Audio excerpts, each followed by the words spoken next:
কিছু, কিছু তথ্য আছে বা কিছু, কিছু জীবনে ঘটে যাওয়া আসলে কিছু মুহূর্ত আছে যে মুহূর্তগুলো নিজেদের কাছে রাখার চেয়ে সবার সাথে শেয়ার করাটা আসলে বেশি জরুরি। কেননা যেই পথ দিয়ে আমরা প্রত্যেকেই নিজেদের মতো করে এগিয়ে যাচ্ছি, হয়তো একজনের কাছ থেকে কিছু শিক্ষা অবশ্যই আরেকজনের কাজে লাগতে পারে। আপনাদের সাথে আমার ছেলে মাহিরের এরকমই একটি পথ চলে যাওয়া আমার সাথে, আমার ফ্যামিলির সাথে, সেটারই একটা গল্প আপনাদের সাথে শেয়ার করতে চাই। মাহির ২০১১ সালে জন্মিয়েছে এবং আমরা মাহির জন্মানোর হয়তো ১-২ বছরের মধ্যেই আমরা জানতে পারি যে ও অটিজম স্পেকট্রামে আছে। এখন অটিজম একটা কিন্তু স্পেকট্রাম। স্পেকট্রাম মানে হচ্ছে এই অটিজমের বিভিন্ন রকম ধারা থাকতে পারে। কারোর মাইল্ড অটিজম, কারোর হয়তো একটু বেশি অটিস্টিক সিম্পটম আছে। তো মাহিরের জন্য যে ডায়াগনোসিসটা হয়েছে সেটা হলো হাইলি ফাংশনাল। তো ছোটবেলা থেকেই আমরা চেষ্টা করছিলাম যে আসলে কিভাবে আমরা মাহিরকে হেল্প করতে পারি। ওর পড়ালেখা, ওর বেড়ে ওঠা, ওর সমাজে সবার সাথে কিভাবে যোগাযোগ করবে, কিভাবে কথা বলবে, কিভাবে বন্ধু তৈরি করবে, স্কুলে কিভাবে যাবে, স্কুলে কিভাবে পরীক্ষাগুলো দিবে, সবগুলো নিয়েই কিন্তু অন্যান্য সব যেই অটিজম রিলেটেড যেই বাচ্চারা আছে, তাদের বাবা-মারা যেই চ্যালেঞ্জের মুখোমুখি হয়েছেন, আমরাও কিন্তু প্রতিটা চ্যালেঞ্জের মুখোমুখি হয়েছি। কিন্তু এই যে আমাদের যাত্রা, এই যাত্রাতে মাহির খুব মানে খুব রিসেন্টলি মাহির কিন্তু তার টিনেজ বয়সে পা দিল। মাহির ১৩ বছর হয়েছে এই এপ্রিল মাসে। তো টিনেজ বয়স এবং তার আগের যে সময়টুকু আছে, এই দুটো সময়ের মধ্যে কিন্তু মানুষের বেড়ে ওঠার যে ধারাটা, সেটা কিন্তু আসলে ডিফারেন্ট হয়, তাই না? ইভেন আমরাও যখন টিনেজ বয়সে ছিলাম, তখন কিন্তু আমরা অনেকটা একটা বিদ্রোহী বা একটা নিজের স্বকীয়তা বা নিজের একটা ব্যক্তিত্ব আস্তে, আস্তে ফুটে ওঠা, এই টাইপের অনেক কিছু তো আমরা নিজেরাও আমাদের মধ্যে দিয়ে আমরা go through করেছি। আমরা সেটার মধ্যে দিয়ে চলে এসেছি। তো কেউ অটিজম স্পেকট্রামে আছে কি না, সেটার থেকেও বড় ইম্পোর্টেন্ট কিন্তু এই যে এই পরিবর্তনটা কিন্তু আমাদের সবার মধ্যেই আসে। ওদের মধ্যেও আসে।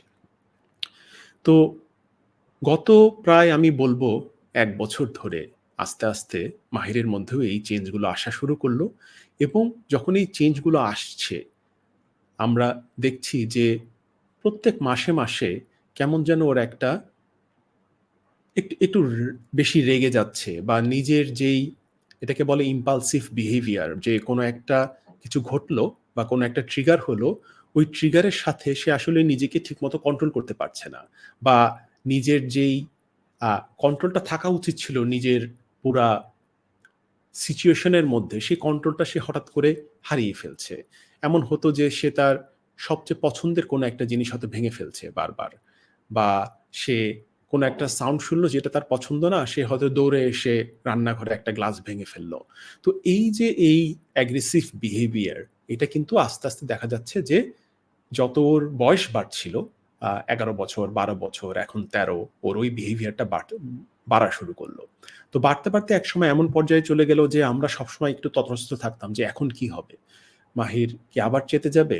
বা আমরা সবসময় হয়তো ফিসফিস করে বাসায় কথা বলতাম যে আসলে আ আমরা একটু জোরে কথা বললে কি এটাতেও মাহির রাগ করবে? আসলে রাগ করত। দেখা যেত যে আমাদের কথার যেই টোন, সেই টোন গুলো ও নিতে পারত না।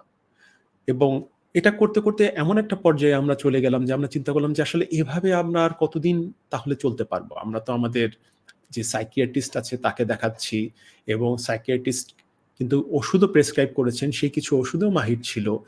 কিন্তু এতে যদি তার যে সিম্পটম গুলা বা এক্সপ্লোসিভ যেই ডিসঅর্ডার বা অ্যাগ্রেসিভনেস, এটা যদি না কমে, তাহলে তো হয়তো সাইকিয়াট্রিস্ট আরো ওষুধ বাড়িয়ে দিবেন এবং সেটাই কিন্তু হচ্ছিল যে সাইকিয়াট্রিস্টের কাছে আবারও যখন আমরা গেলাম, তিনি বললেন যে, "না, আমি আসলে ওষুধের পরিমাণটা আরেকটু বাড়িয়ে দেই" এবং বাড়ানো হলো। কিন্তু ওষুধ বাড়ানোর পরও দেখা যাচ্ছে ওর ওই সিম্পটম গুলো কমছে না।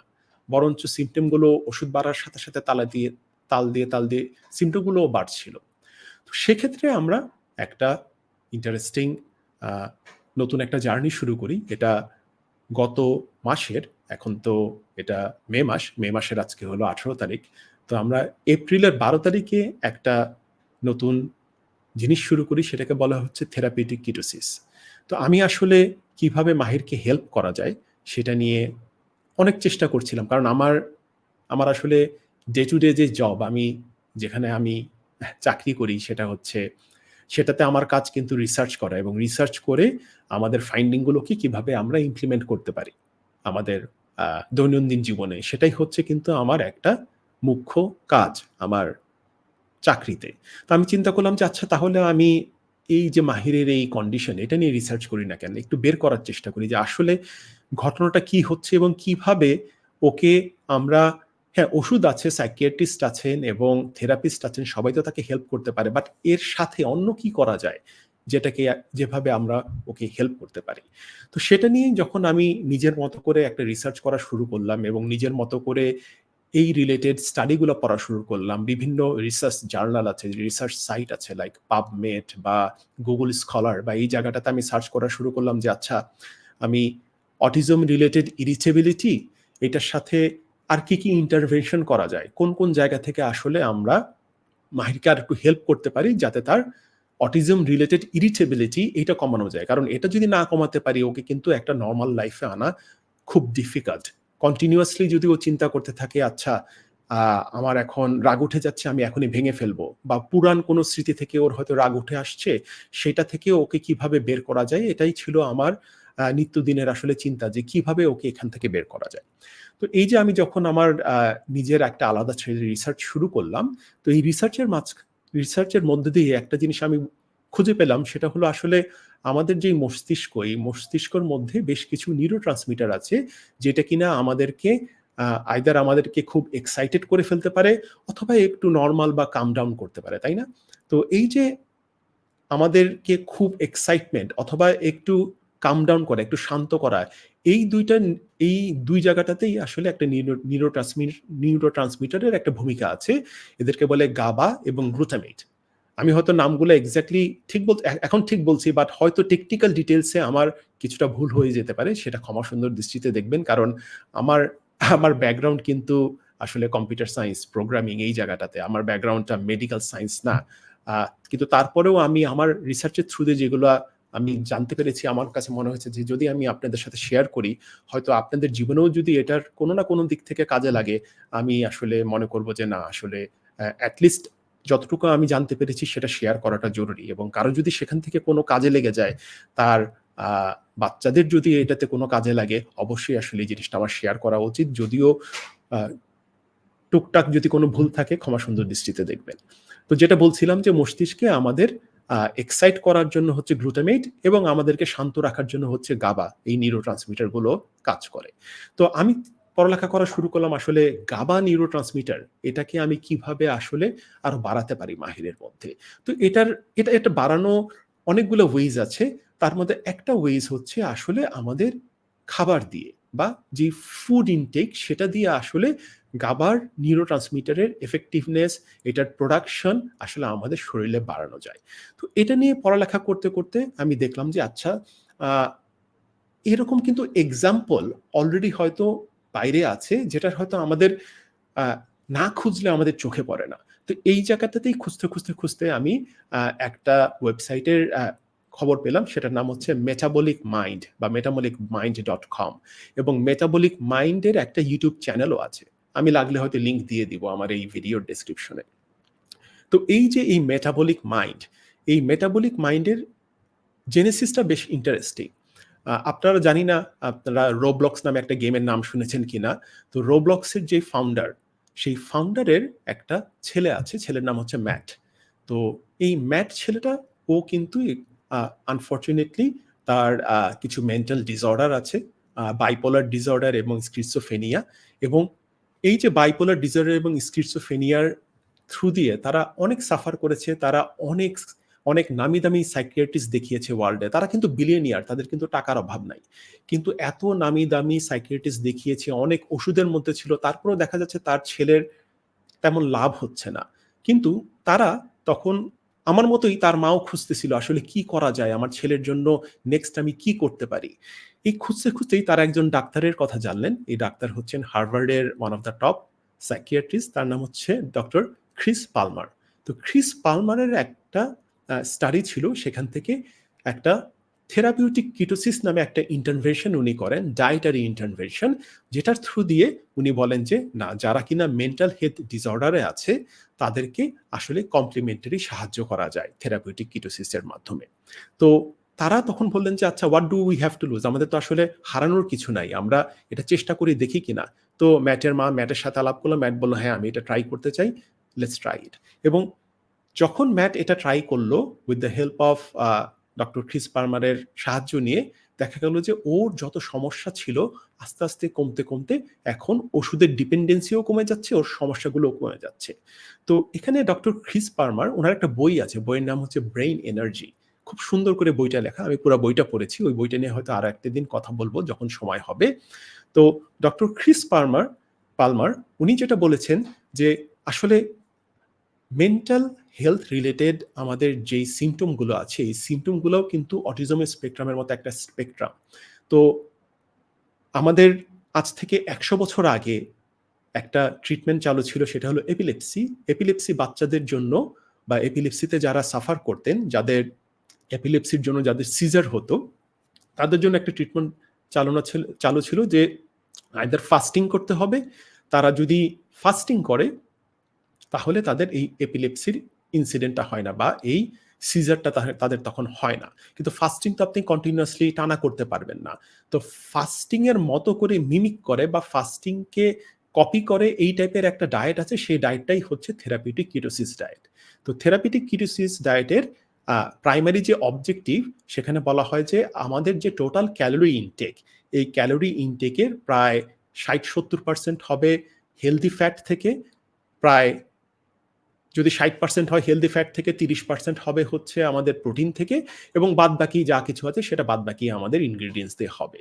তো এই টাইপের একটা ডায়েটে যখন যায়, তখন যেটা হয় যে আমাদের বডিতে কিটোন বডি তৈরি হয়। তো কিটোন বডির কথায় যদি আসি, যে আমাদের যে ব্রেইনটা আছে ডক্টর পালমারের মতে, এবং এটা আসলে ডক্টর পালমার উনি হয়তো ওনার বইয়ে বলেছেন, বা রিয়েলিটিতে এটাই হয় যে আমাদের যে মস্তিষ্ক ২ টা আসলে আ ফিউল দিয়ে চলতে পারে। একটা হচ্ছে গ্লুকোজ এবং আরেকটা হচ্ছে ফ্যাট বা কিটোন বডি।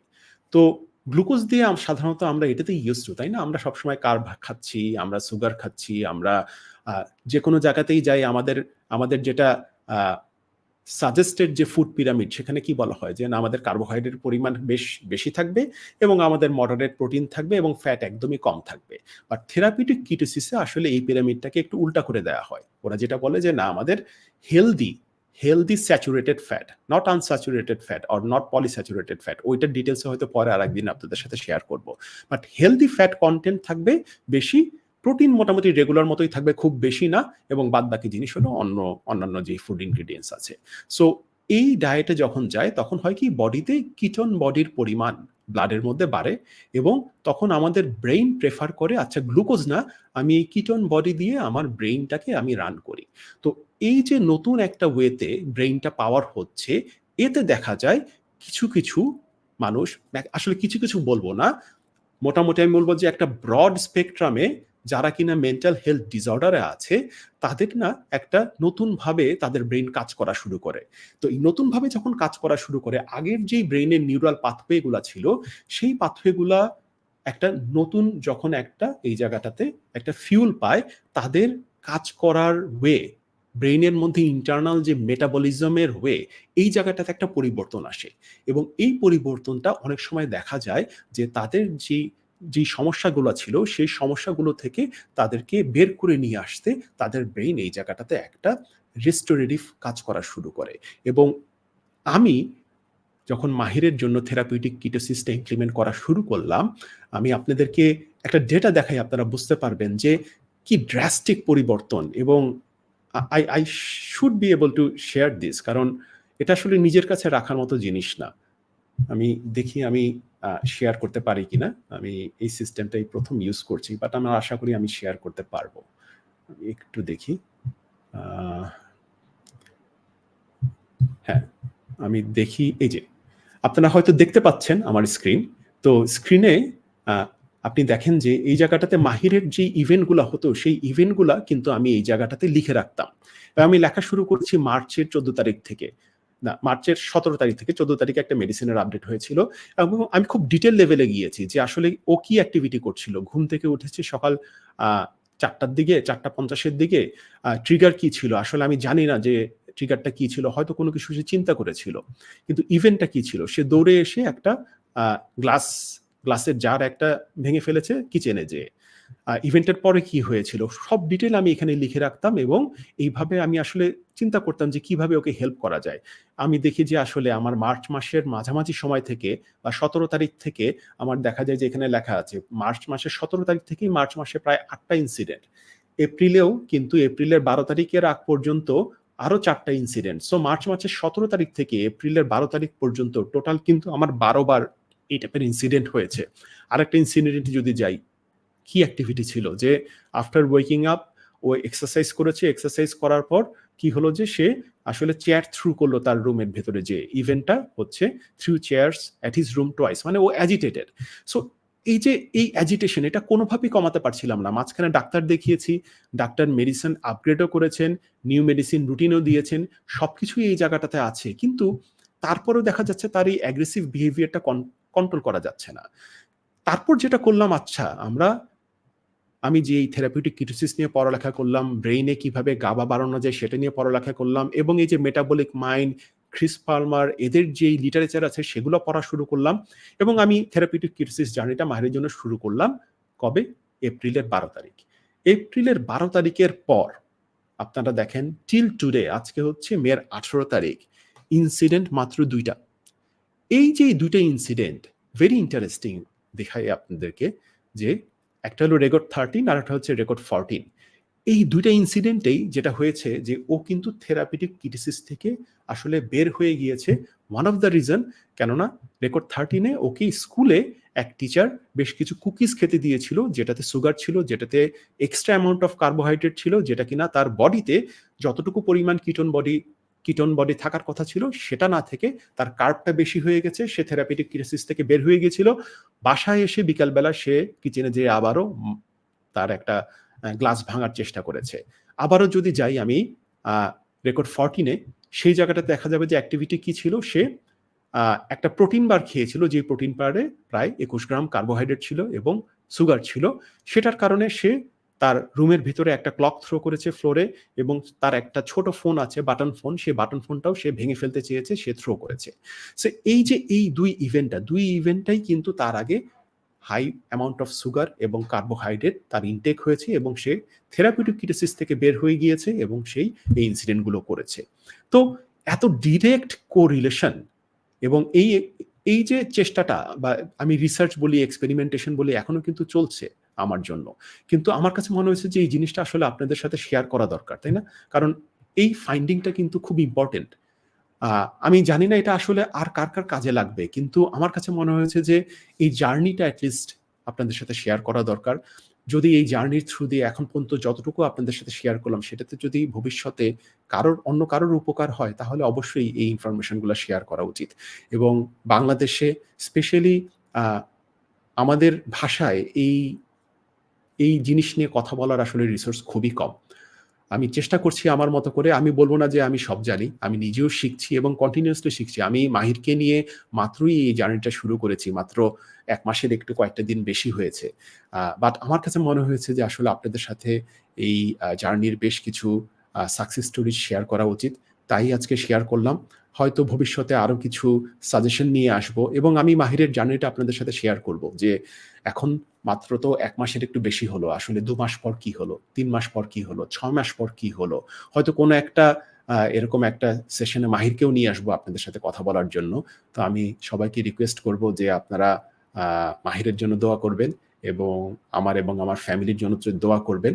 আসলে আজ থেকে ২ মাস আগে আমি এটা চিন্তাও করতে পারতাম না যে মাহির আ এতটা আ পরিবর্তন আসবে এবং ওকে ম্যানেজ করা এতটা সহজ হবে। আজ থেকে ১.৫-২ মাস আগে আ আম আমি, আমার ওয়াইফ আমরা সবাই চিন্তা করছিলাম যে আসলে এরকম যদি চলতে থাকে তাহলে আমরা কিভাবে আমাদের ডে টু ডে লাইফ চালাবো? ডে টু ডে লাইফ চালানোটা খুব ডিফিকাল্ট হয়ে যাচ্ছিল। সবসময় আমাদের তটস্থ থাকতে হতো। আসলে এখন কিভাবে কি ভাঙবে? সবসময় আমরা চিন্তা করতাম স্কুলে গেলে স্কুল থেকে ওকে ফেরত নিয়ে আসতে হতো। স্কুলেও পড়ালেখায় মনোযোগ দিতে পারছিল না। বা পড়ালেখাও আস্তে, আস্তে খারাপ করা শুরু করছিল। কিন্তু প্রত্যেকটা জিনিস দেখা যাচ্ছে এখন ইমপ্রুভমেন্ট শুরু হচ্ছে। আসলে ও যখন মনোযোগ দিতে পারছে, ওর ব্রেইনটা যখন ন্যাচারালি কাম হচ্ছে, ওর যখন মেডিসিনের উপর ডিপেন্ডেন্সি আস্তে, আস্তে আরো কমে যাচ্ছে, তখন আমি দেখলাম যে না অন্যান্য জায়গায় কিন্তু আস্তে, আস্তে ভালো করা শুরু করছে। যেমন কালকে থেকে ওর হয়তো আ মানে ও এখন ক্লাস 5 এর এক্সাম গুলা শুরু হবে। বাট আজকে আমি নিজে ওকে পড়ালাম, ও পড়াগুলাও ধরতে পারল এবং প্রত্যেকটা জায়গাটাতে আমি দেখছি যে ওর মধ্যে এই চেঞ্জটা আসছে। তো এই চেঞ্জটা আসলে শুধু আ আমার নিজে মানে এই ইনফরমেশনটা আসলে নিজেদের মধ্যে রাখা উচিত না। আমি আপনাদের সাথে শেয়ার করলাম। হোপফুলি আপনাদের কারো না কারো ইনফরমেশনটা কাজে লাগবে। আমার রিকোয়েস্ট থাকবে আপনাদের জন্য স্পেশালি যাদের বাবা-মা যাদের মানে অটিস্টিক বাচ্চা যাদের আছেন বা বাচ্চারা যারা অটিজম স্পেকট্রাম এ আছেন তাদের বাবা-মাকে রিকোয়েস্ট করব যে শুধু আমার কথায় না, আপনারা নিজেরাও একটু চেষ্টা করেন, একটু পড়ালেখা করেন, একটু খুঁজে দেখেন যে আসলে আ একটু মানে টিপিক্যাল যে কাজগুলো করি সেটার বাইরেও হয়তো কোনো সলিউশন আছে। অনেকটা সায়েন্টিফিক ডিসকভারির মতো। আমি মানে এই কথাগুলো নিজের মধ্যে রাখতে পারছি না আসলে এই কারণেই আপনাদের সাথে শেয়ার করলাম। জানি না আসলে কে কিভাবে নিবেন। বাট আবারও বলছি যদি কোনো ভুল ত্রুটি হয়ে থাকে দয়া করে ক্ষমা সুন্দর দৃষ্টিতে দেখবেন। ধন্যবাদ সময় দিয়ে আমার কথাগুলো শোনার জন্য।